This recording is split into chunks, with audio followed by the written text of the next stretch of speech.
open the box, the first thing you'll see is the Quick Start Guide.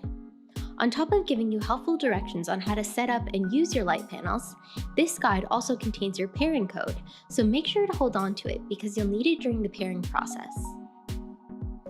The next thing you'll see is the controller, and you'll also find the pairing code on the back of here. Next, you'll find the power supply unit that you'll be using to power your panels. You'll also find your double-sided mounting tape, which is what you'll use to simply attach your panels to the wall.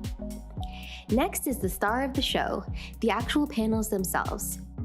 In this smarter kit, you'll find 9 triangular light panels.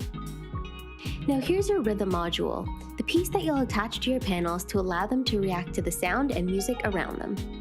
And finally are your linkers, the small pieces that you'll use to connect each panel through the linker slots at the back of the panel.